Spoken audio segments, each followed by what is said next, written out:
Televised presidential debates, starting with the Kennedy-Nixon debate, changed the result of many prominent American presidential elections. On September 26, 1960, the first televised American presidential debate laid the foundation for future American presidential debates.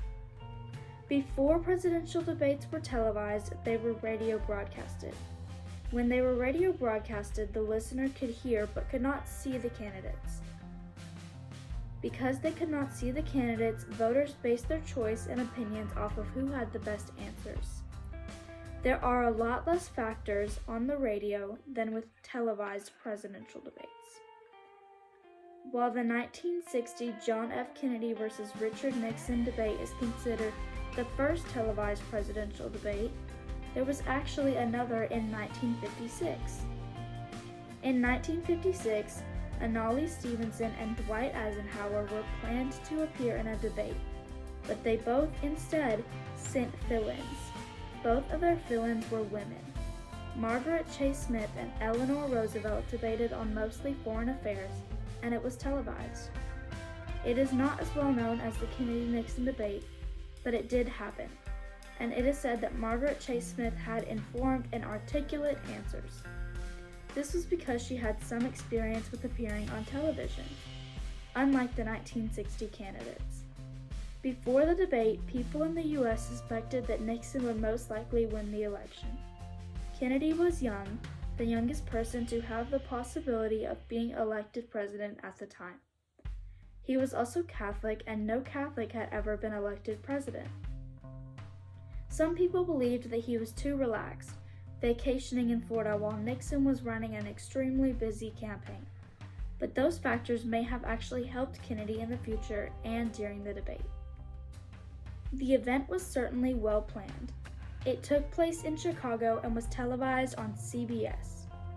Nixon arrived slightly before Kennedy did. Nixon had on a gray suit, different from the moderator and his opponent, that clashed with the background of the set. Kennedy looked tan and polished. He looked youthful.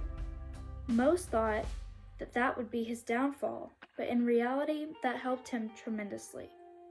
Nixon appeared to be sick, sweaty, and pale as he was recovering from an infection, and the lights in the studio made him sweat. He refused to wear makeup. Frank Stanton, the president of CBS at the time of the debate, said that Kennedy was bronzed beautifully, Nixon looked like death. Turns out that time in Florida really did pay off. These are things you wouldn't notice on the radio. More radio viewers thought that Nixon had won, but television viewers thought that Kennedy had won. As an example, here's a clip of Richard Nixon speaking without the corresponding video.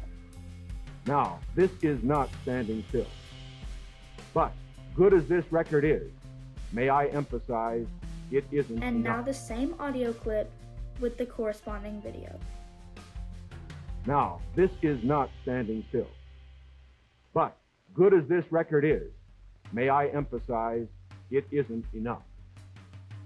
The results of an experiment by James N. Druckmann, in which some participants listened to the debate and some watched, then all gave candidate evaluations, says, "My experiment comparing television with audio demonstrates that television images matter. They prime people to rely more on personality perceptions when evaluating candidates, which, in turn, can affect overall evaluations." After the debate, Kennedy became more popular. Usually, 72% of voters make up their mind before debates even start. But many changed their minds after this 1960 debate. John F. Kennedy went on to win the election. He won the popular vote by a small margin of 112,827 votes. He also won the electoral vote with 303 votes. Nixon ended with a mere 219. The televised debate helped Kennedy win the election because many changed their minds about him based on his personality and charisma. His appearance also helped. It helped that he looked youthful and had the presidential look. 3 more examples of American elections that were influenced by televised debates include the 1984 election, the 1992 election, and the 2012 election. In the 1984 election, Ronald Reagan and Walter Mondale campaigned against each other. Reagan won in a landslide, winning 525 electoral votes, while Mondale only won 13. This was because of the debate. Before the debate, many were worried about Reagan's age, so when the debate started, Reagan spoke about how he knew that the people were worried. You already are the oldest president in history, and some of your staff say you were tired after your most recent encounter with Mr. Mondale. I recall yet that President Kennedy had to go for days on end with very little sleep during the Cuba Missile Crisis. Is there any doubt in your mind that you would be able to function in such circumstances? Not at all, Mr. Truitt, and I want you to know that also I will not make age an issue of this campaign. I am not going to exploit for political purposes my opponent's youth and inexperience. Because of Reagan's facial expressions, body language, and personality, voters changed their mind immediately. During the 1992 debate, Bill Clinton and George H.W. Bush faced against each other. When Bush checked his watch, many people made automatic assumptions. What you do on TV matters because everyone sees it. Bush checking his watch meant that he was indifferent to people's struggles. Clinton won the election. He was seen as a caring president. The 2012 Mitt Romney-Barack Obama debates were affected by being televised as well.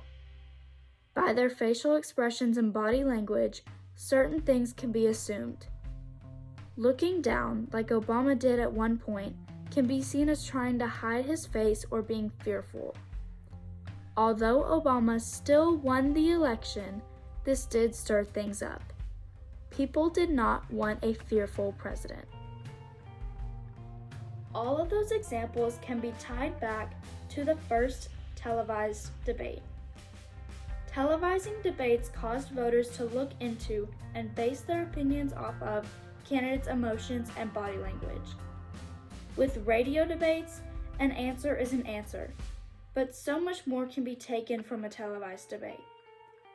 Personality, charisma, attitude, appearance, and more are all only detectable when you can hear and see the candidate. Television can completely transform candidates, so can social media. Maybe social media is the next step for presidential debates. The 1960 American presidential debate between John F. Kennedy and Richard Nixon changed and will continue to change many presidential elections in the United States.